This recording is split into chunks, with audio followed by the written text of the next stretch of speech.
നമ്മുടെ PSC revision ക്ലാസ്സിലേക്ക് എല്ലാ PSC ഉദ്യോഗാർത്ഥികളെയും സ്വാഗതം ചെയ്യുന്നു. ഇന്ന് നമ്മൾ റിവൈസ് ചെയ്യുന്നത് കേരളത്തിലെ നദികളുടെ എണ്ണം 44, പടിഞ്ഞാറോട്ട് ഒഴുകുന്ന നദികളുടെ എണ്ണം 41, കിഴക്കോട്ട് ഒഴുകുന്ന നദികളുടെ എണ്ണം 3 നമ്പേഴ്സ് നമ്മൾ പഠിച്ചാൽ മതി. ആകെ എണ്ണം 44, പടിഞ്ഞാറോട്ട് ഒഴുകുന്നവ 41, കിഴക്കോട്ട് ഒഴുകുന്നവ 3. നമ്മൾ ആഗ്രഹിച്ച ഒരു കാര്യം നമ്മൾ ചെയ്യുവാണെങ്കിൽ നമ്മൾ സ്റ്റോപ്പ് ചെയ്യുന്നത് എപ്പോഴാണെന്നറിയാവോ? ഒന്നുകിൽ നമ്മളത് ക്വിറ്റ് ചെയ്തിട്ടുണ്ടായിരിക്കും, അല്ലെങ്കിൽ അത് നമ്മുടെ കയ്യിലെത്തിയിട്ടുണ്ടായിരിക്കും.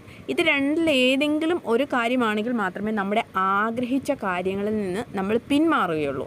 അല്ലെങ്കിൽ നിർത്തിപ്പോവുകയാണോ എല്ലാവരും ചെയ്യുന്നത്? അല്ല കേട്ടോ, എല്ലാവരും നന്നായിട്ട് ഹാർഡ് വർക്ക് ചെയ്യുക. അത് നമ്മുടെ കയ്യിലെത്തിക്കഴിഞ്ഞാലേ നമ്മളിത് സ്റ്റോപ്പ് ചെയ്യാവുള്ളൂ. PSC എക്സാമിന് തയ്യാറെടുക്കുന്ന എല്ലാവർക്കും